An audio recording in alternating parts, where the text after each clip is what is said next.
Cramp started somewhere outside of Tulsa, that particular stretch of I-44 where there's nothing but flat brown grass and the occasional billboard for a personal injury lawyer. I pressed my hand against my stomach and breathed through my nose, the way the YouTube video said to, and I told myself it was normal.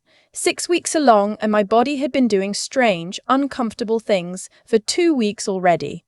This was just another one. "You okay?" my husband asked from the driver's seat. He didn't look at me when he said it. He was watching the road, or pretending to. His mother was in the back seat, and she had been talking without pause since we left her house in Tulsa 3 hours ago. Something about her neighbor's drainage problem and whether it was the city's fault or not. I had stopped listening somewhere around Sapulpa. "I'm fine," I said. I wasn't fine. The cramps were getting sharper, and underneath them was a low seasick roll that had become my constant companion since I saw the 2 pink lines on that test in our bathroom back in Columbus. I had the window cracked, even though my mother-in-law had already asked me twice to close it because the air was bothering her sinuses.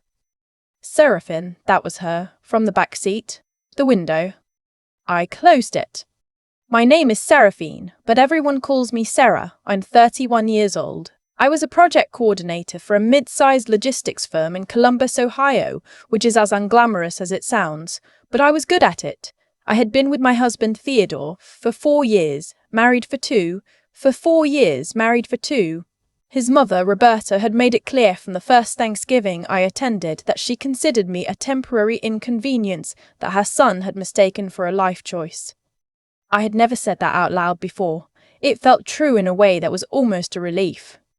We were driving back from Roberta's house after a long weekend visit that I had not wanted to take.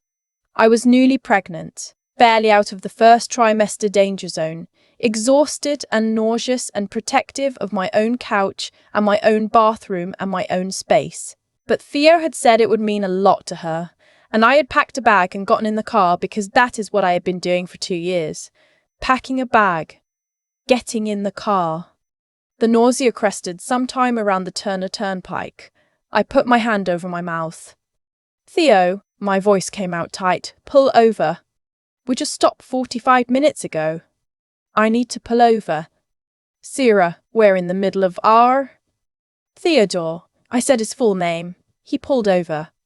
I got out and walked maybe 10 feet from the car into the grass on the shoulder and bent over with my hands on my knees. The nausea passed without anything coming up, which was both a mercy and a frustration. I stood there breathing for a minute, eyes closed, hand on my lower stomach. The baby. I still couldn't believe there was a baby, a real one, growing in there, seemed to settle when I stood still. I heard the car door open. I thought it was Theo coming to check on me. Instead, I heard the trunk open and close, and then the car door again, and then tires on gravel as the car pulled back onto the highway. I turned around. The car was moving. I stood there on the shoulder of I-44 watching the back of our silver Subaru get smaller until it was just a shape among the other shapes on the highway, and then it was gone. My purse was in the passenger seat footwell. My phone was in my purse. I had been left on the side of the road 6 weeks pregnant with nothing but the clothes I was wearing and one house key on a small keychain that I kept in the pocket of my jeans because I had a habit, since college, of always keeping a key on me separate from my bag. My mother had instilled that in me. She called it a woman's insurance policy. I had never understood why until that moment. I walked back to where my suitcase was sitting in the grass. Roberta had set it there before I turned around.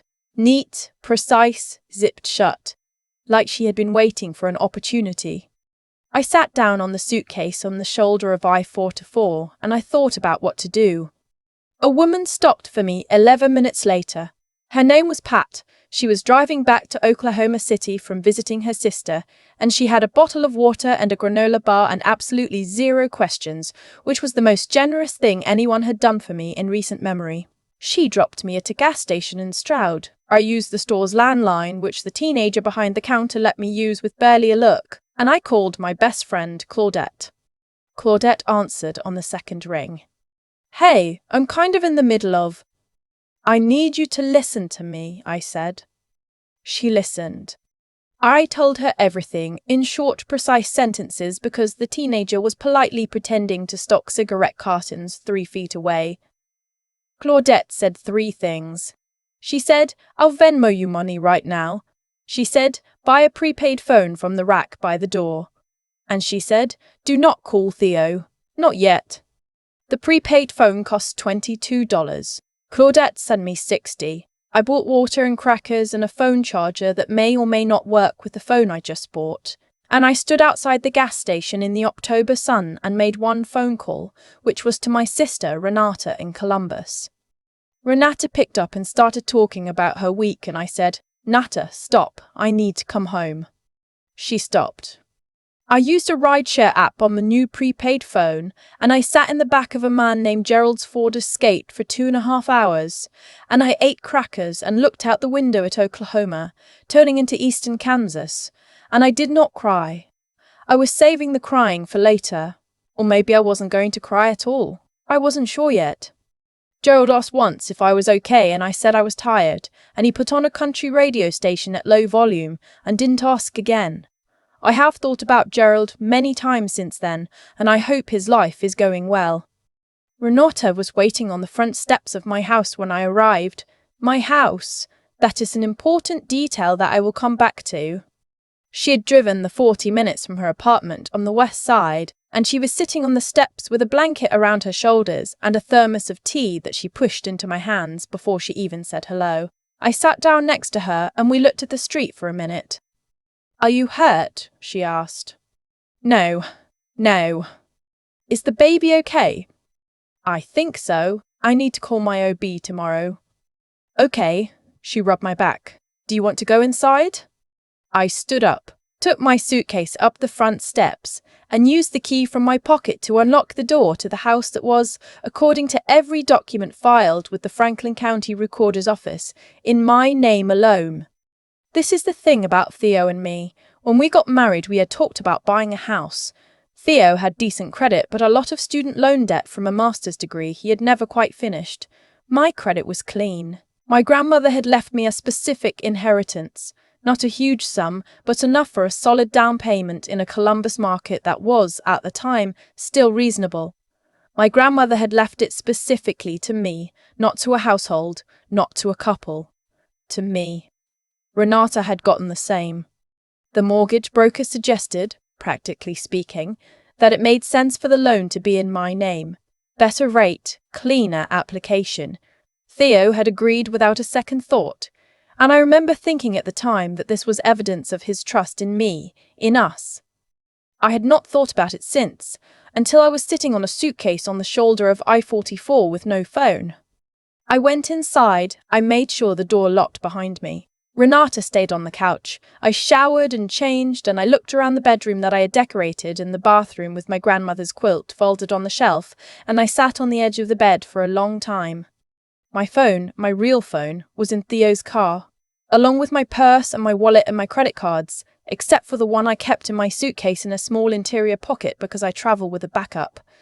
Another thing my mother taught me. I went to the kitchen, poured a glass of water, and took one of the crackers from the gas station out of my suitcase pocket. I ate it at the counter in the dark because the light felt like too much. My new prepaid phone buzzed. A text from an unknown number. "Are you home yet? I hope you're not doing anything dramatic." I recognized the tone before I even recognized the number. It was Theo. Here is the thing I should explain. Before we left Columbus, Claudette had asked me to check in with her once I was home safe. I had texted her from the prepaid phone with my new number. Claudette and Theo did not get along, but they had each other's contact information from a group chat about our wedding. Claudette had not given him my new number, but I had texted Renata from the prepaid phone to tell her I was on my way home, and Renata's number was in Theo's phone. Theo had called Renata. Renata had confirmed I was okay but had not given him my number. He had texted her from his own phone asking her to pass along a message, and she had, without thinking, forwarded his message to my new number because she was trying to be helpful. This is my theory. I asked her later and she confirmed it, horrified with herself. I tell you this because I know how these stories go. I know how they sound. I want every detail to hold up because mine does. I put the phone face down on the counter. The next morning, I called my OB's office when they opened at 8. The nurse practitioner got me in at 10:30. The baby was fine. Heart rate strong, everything where it should be. I sat in the exam room afterward with a little ultrasound printout in my hand and the paper on the table crinkling under me, and I thought, okay. Renata drove me. She waited in the parking lot. When I came out, she looked at my face and said, "Good news." "Good news," I said. We sat in her car in the parking lot for a moment.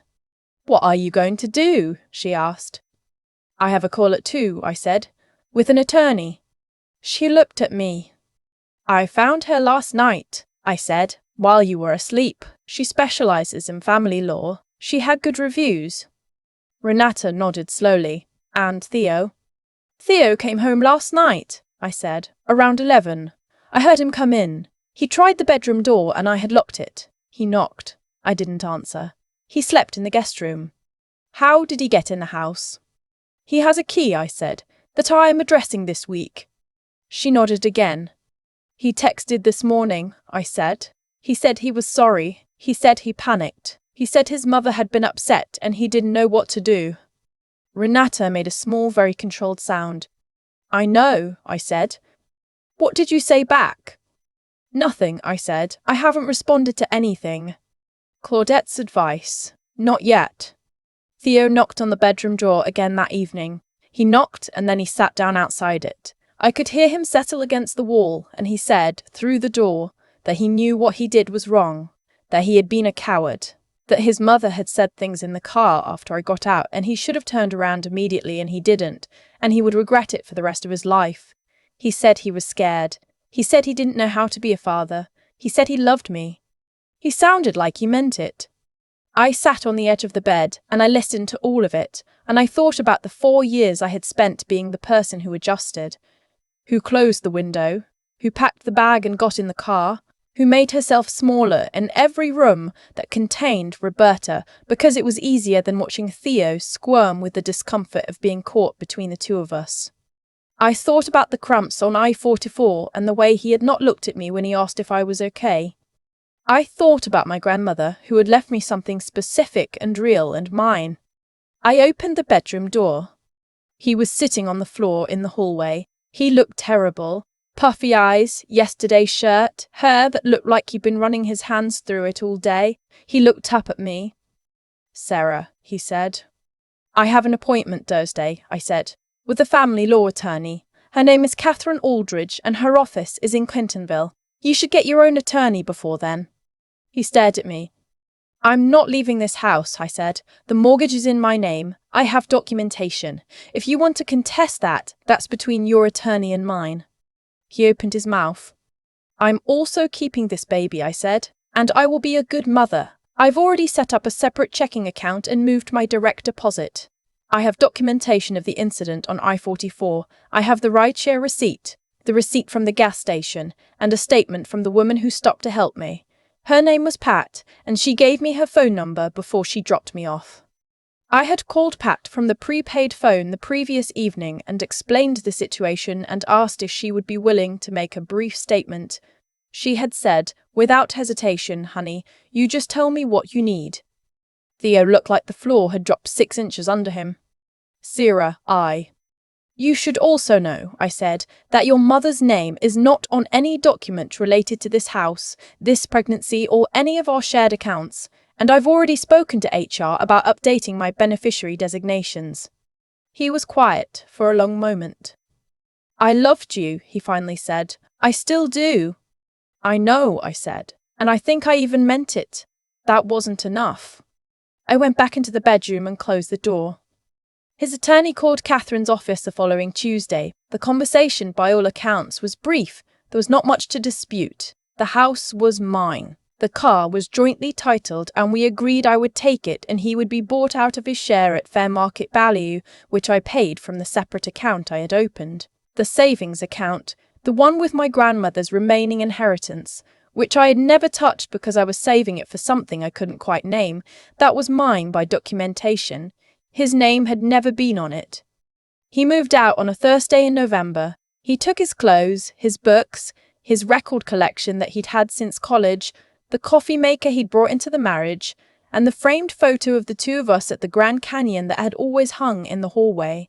He left everything else. I was not home when he came. Claudette was, with coffee and a book, sitting at the kitchen table making sure everything stayed orderly. He didn't take anything that wasn't his, I'll give him that. I called Roberta once. I want to be accurate about this. I called her, not the other way around, about 2 weeks after the highway. She picked up on the third ring and said, "Seraphine," with a particular flatness, like she'd been waiting. "I want you to know," I said, "that I don't hate you." Silence. "I think you love your son," I said. "I think you've always been afraid of anyone who might matter to him more than you do. I think that fear made you do things that were cruel, and I think on some level you know that." More silence. "I'm going to have a grandchild," I said. "Your grandchild. What kind of relationship you have with that child is entirely up to you, but it will go through me, and I will not be making myself smaller for you anymore." I hung up. She sent a card when the baby was born.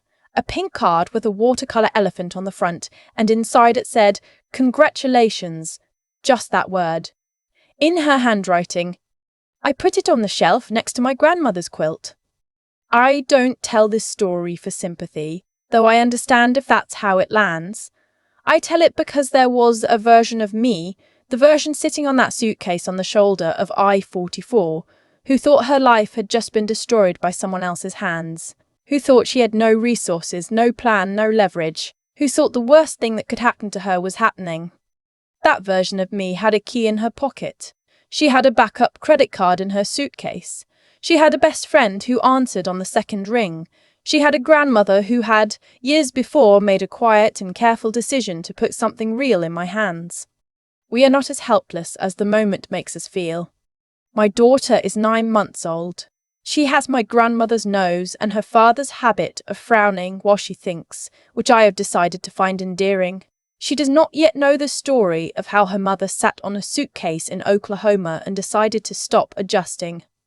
She will, eventually. I want her to know, you always have more than you think you do. The key is already in your pocket. I think about Pat a lot, a stranger in a car on I-44 who stopped because she saw someone who needed stopping for. She didn't ask what happened. She didn't need a reason to be decent. She just was. And I've come to believe that's not a small thing. It might actually be the whole thing. The way we treat people when there's nothing in it for us is the truest measure of who we are. Theo and his mother failed that test on a Tuesday afternoon on the side of an Oklahoma highway. Pat passed it in under 30 seconds. What happened to me wasn't random bad luck. It was the result of a long pattern, years of small choices, mine and his, accumulating quietly until they had nowhere left to go but out into the open. Every time I closed the window I didn't want to close. Every time I made myself smaller so he wouldn't have to feel uncomfortable between me and his mother. Every time I packed the bag and got in the car without asking whether I actually wanted to go. Those weren't just compromises. They were a slow erosion of something I should have been protecting. And I let it happen because I confused keeping the peace with keeping the relationship. They are not the same thing. But here's what I know now. On the other side of it, the decisions I had made quietly and practically over the years, keeping a key in my pocket, a backup card in my suitcase, never putting his name on what my grandmother left me. Those weren't accidents. They were, without my fully realizing it, a kind of integrity, a refusal to hand over everything. My mother taught me those habits not because she expected a crisis, but because she understood in the way women of her generation understood things without quite saying them, that a woman should always have something that is entirely her own. That quiet wisdom turned out to be the most useful thing anyone had ever given me. Claudette answered on the second ring. Renata was on my front steps before I got home. Those friendships didn't happen by accident either. They were built over years of showing up, of being honest, of being the kind of person that people want to call when things fall apart. You can't manufacture that in a crisis. You either have it or you don't, and whether you have it depends entirely on who you chose to be before the crisis arrived. My daughter doesn't know any of this yet. She knows the warmth of the house she was born into, the quilt on the shelf, the way her Aunt Renata makes her laugh by doing a very bad impression of a dog. She doesn't know that her mother once sat on a suitcase on the shoulder of a highway and decided to stop shrinking. I'm going to tell her eventually, not as a warning and not as a story about her father, as a story about choices, the ones that look small at the time and turn out to be everything, about what it means to know your own worth clearly enough to defend it. Even when you're scared, even when you're 6 weeks pregnant and standing in dead Oklahoma grass with no phone and no plan. About the difference between love that steadies you and love that asks you to make yourself smaller to survive it. The key was already in my pocket. It always had been.